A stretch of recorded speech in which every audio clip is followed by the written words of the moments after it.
Bismillahirrahmanirrahim. Assalamualaikum warahmatullahi wabarakatuh. Perkenalkan, nama saya Rayhan Alwi, mahasiswa dari program studi jurnalistik kelas 7B UIN Syarif Hidayatullah Jakarta dengan nomor induk mahasiswa 086. Berdirinya saya di sini untuk membuat video laporan magang di Jawa Pos TV sebagai asisten produksi di bagian divisi redaksi dan produksi yang berlangsung mulai dari tanggal 2 September sampai tanggal 6 Desember 2024. Dibuat video ini untuk memenuhi tugas dan nilai mata kuliah praktikum jurnalistik yang diampu oleh Ibu Siti Nurbaya. Seperti apa videonya berikut. Dengan sejarah Jawa Pos TV. Jawa Pos adalah salah satu perusahaan media terbesar di Indonesia. Kiprah Jawa Pos untuk merambah ke industri penyiaran sudah dimulai sejak tahun 1999. Ketika pemerintah membuka izin bagi pendirian televisi swasta nasional baru. Kelompok ini tetap melanjutkan usahanya untuk masuk ke bisnis televisi sampai dengan di tahun 2001 mendirikan JTV yang berpusat di Surabaya sebagai jaringan televisi berbasis regional. Ekspansi kemudian terus dilakukan sehingga grup Jawa Pos memiliki banyak stasiun TV lokal di berbagai daerah seperti Riau TV, Batam TV, SMTV, Padang TV, PJTV, Fajar TV, TV TPI, dan TV-TV lainnya. Lalu pada tanggal 17 Agustus 2015, grup ini meluncurkan siaran berjaringannya dengan nama Jawa Pos TV. Induk jaringan Jawa Pos TV baru mengudara di tahun 2016 di Jabodetabek dengan nama serupa, yang dahulu bernama Radar TV Banten. Jawa Pos TV ini memiliki acara berbasis berita atau informasi. Walau demikian, Jawa Pos hanya digunakan sebagai nama televisi berjaringan. Untuk nama perusahaan induknya berubah jadi JPMC menjadi JPM TV, dan di pertengahan tahun 2024 JPM TV kembali mengubah namanya menjadi Jawa Pos TV. Selanjutnya yaitu visi, misi, dan jenis media. Visinya yaitu untuk menjadi kekuatan industri jaringan televisi lokal digital yang unggul dan membanggakan di Indonesia, yang menonjolkan kekuatan etnik, kearifan lokal, dan budaya Nusantara. Misinya untuk mengintegrasikan dan memperkuat jaringan media televisi Jawa Pos Group untuk kepentingan bersama, membantu meningkatkan kesejahteraan serta kapasitas televisi lokal dengan tayangan berkualitas guna menambah wawasan serta pendidikan bagi masyarakat. Kemudian jenis medianya yaitu stasiun televisi digital berfrekuensi tinggi dan terintegrasi dengan seluruh cabang media dari Jawa Pos Group. Target audiensnya untuk umum dan semua umur, dikarenakan TV ini khusus untuk menayangkan berita. Kemudian selanjutnya ini adalah struktur organisasinya, di mana Bapak Nanda Hidayat sebagai eksekutif produser, Bapak Taufik Kurniawan sebagai produser, dan reporter kamera person. Berikut adalah cuplikan lingkungan kerja. Ini adalah meja kerja di mana saya menggarap naskah berita, prompter, dan rundown. Dan ini adalah suasana sekitar meja kerja. Seperti stasiun televisi pada umumnya. Di sana adalah ruangan HRD dan pimpinan redaksi untuk melakukan meeting. Dan ini adalah meja di mana divisi redaksi menggarap berita sebelum program dimulai. Ini adalah studio di mana CG disusun dan dioperasikan.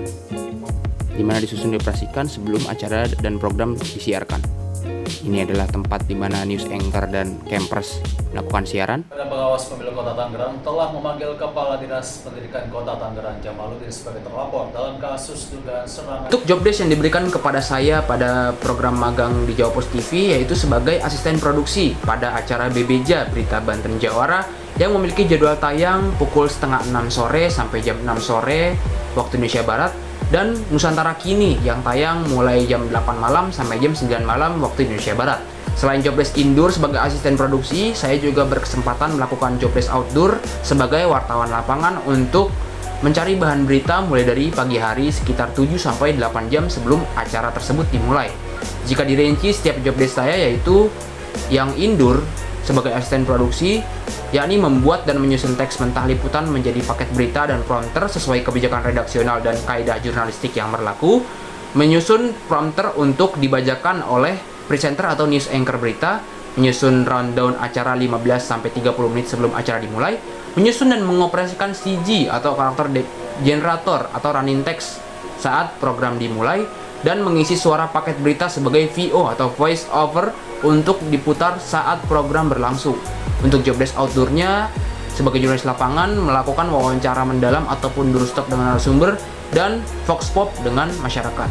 Proses dan hasil kerja. Ini adalah ketika saya menggarap teks berita dan dipandu oleh Bapak Nanda selaku eksekutif produser.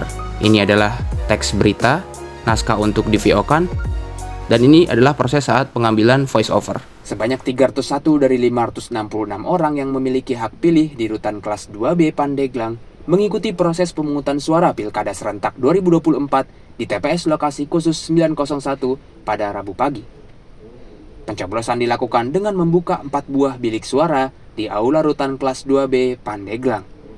Dan ini adalah saat saya menggarap, menyusun, dan mengoperasikan CG ketika program dimulai. 5, 4, 3, 2, 1. Informasi tadi sekaligus mengakhiri jumpa kita di Wija Beritanya Banten kali ini. Saya Puri Anindita beserta tim yang bertugas pamit undur diri, saksikan. Ini adalah hasil kerja antara naskah berita, VO, dan CG yang dioperasikan dalam satu siaran.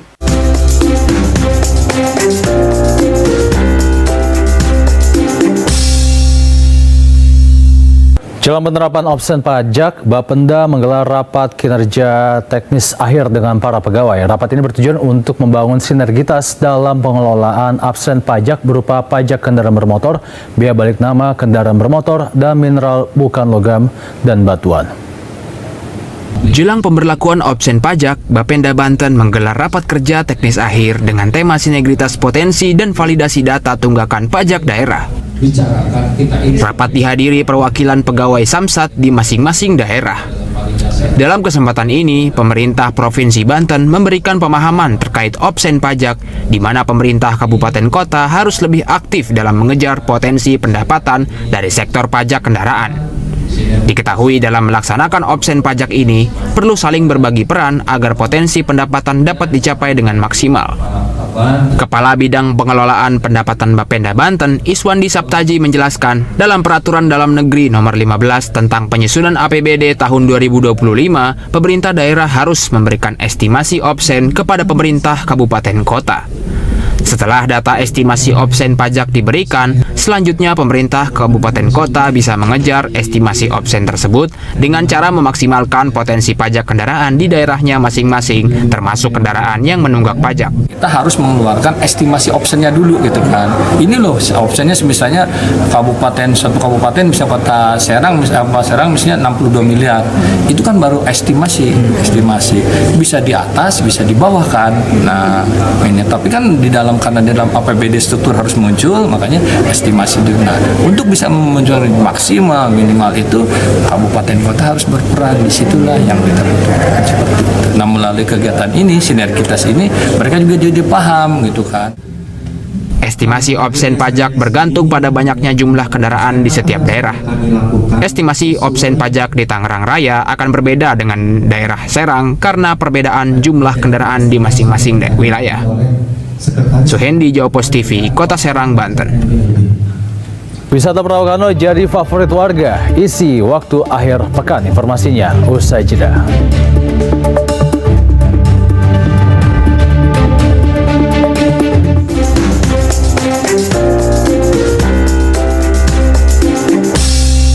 Proses dan hasil kerja saat liputan di lapangan. Meliput Menpora Dito Aryo Tejo, Presiden kelima Ibu Megawati Soekarno Putri, Ketua DPR Ibu Puan Maharani, liputan ke RS Polri Kramat Jati, Paslon 3 Pilgub Jakarta Pramono Anung, dan acara di Futuro Summit 2024 di Kota Kasablanka yang dihadiri oleh Menko PMK Pratikno. Relevansi dengan teori.